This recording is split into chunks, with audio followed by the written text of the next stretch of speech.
수학의 백신 백은하입니다.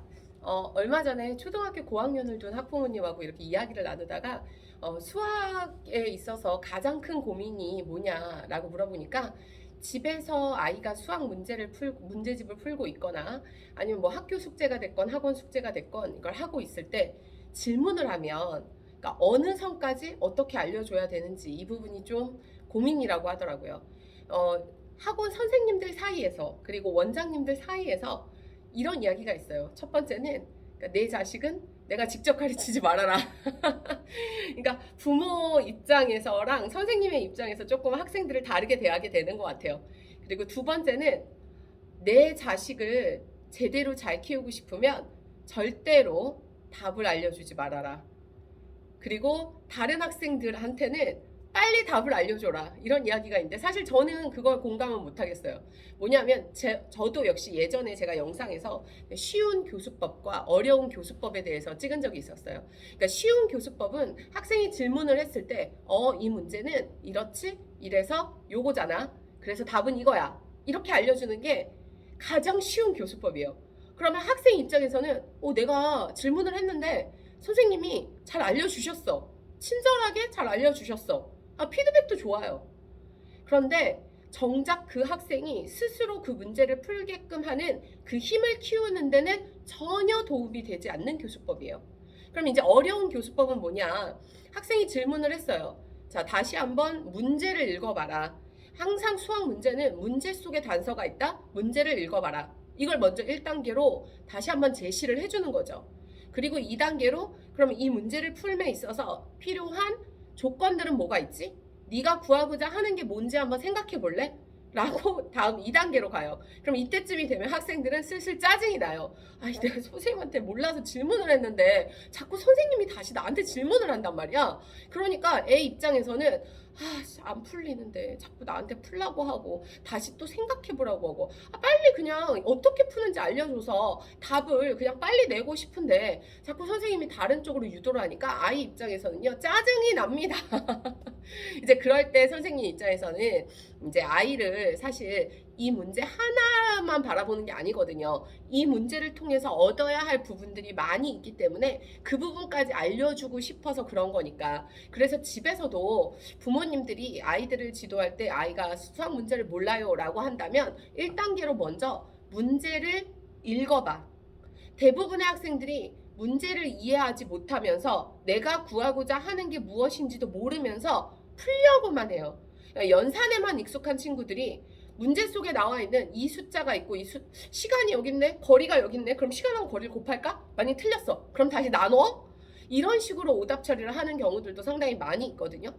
그래서 항상 문제를 먼저 이해를 해야 그 다음이 있거든요.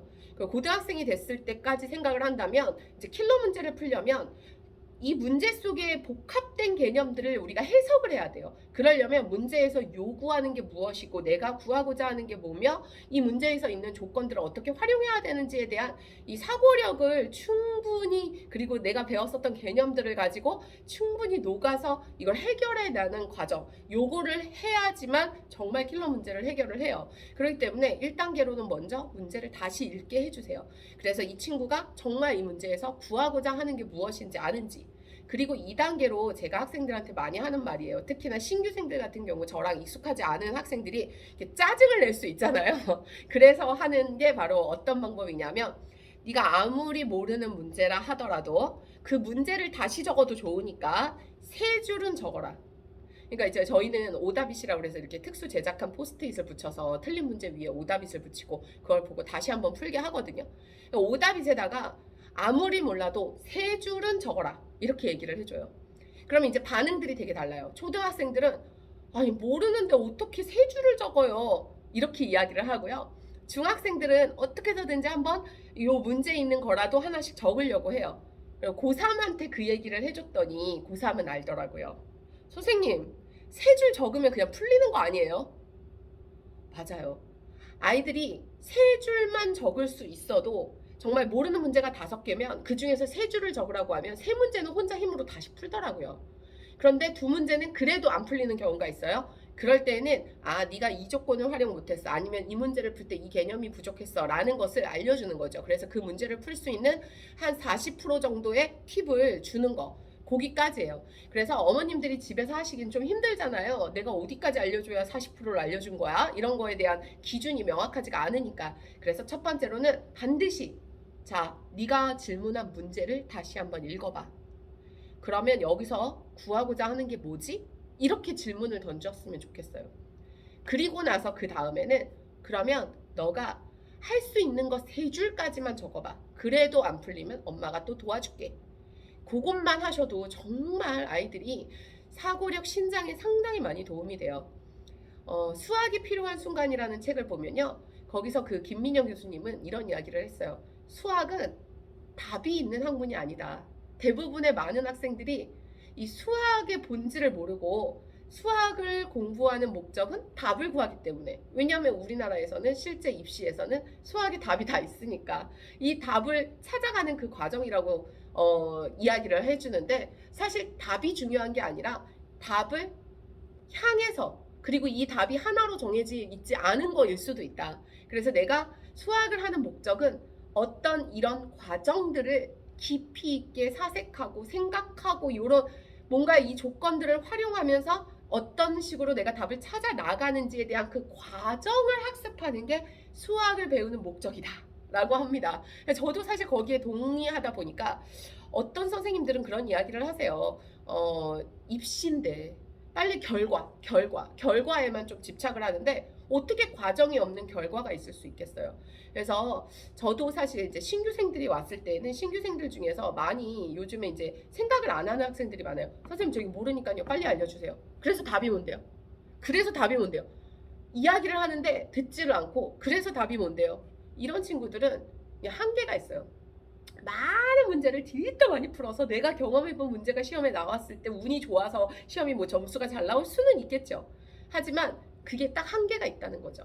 특히나 이제 내신이 좀 어려운 학교나 수능에서의 킬러 문제나 여기까지를 도약하고자 하는 학생들이라면 초등학교 때부터 문제를 정확하게 이해하고 내가 구하고자 하는 게 무엇인지, 그리고 깊이 있게 사색하고 내가 3줄 정도까지는 적어낼 수 있는 힘, 그러면 그 3줄이 4줄이 되고 4줄이 5줄이 돼서 내가 이제 답까지 찾아낼 수 있는 그런 힘들을 키우는 것이 정말 중요하다고 생각해요. 그래서 오늘 그 2가지만 한번 집에서 하는데 아이들이 모른다라고 질문을 하면 조금 도움을 주시면 좋겠습니다. 그리고 마지막에 그래서 답이 뭔데 결론은 그래서 답이 뭔데 하고 알고 싶어하는 친구가 있으면요, 해설을 절대 가르쳐주지 말고요, 어머님이 해설을 보세요.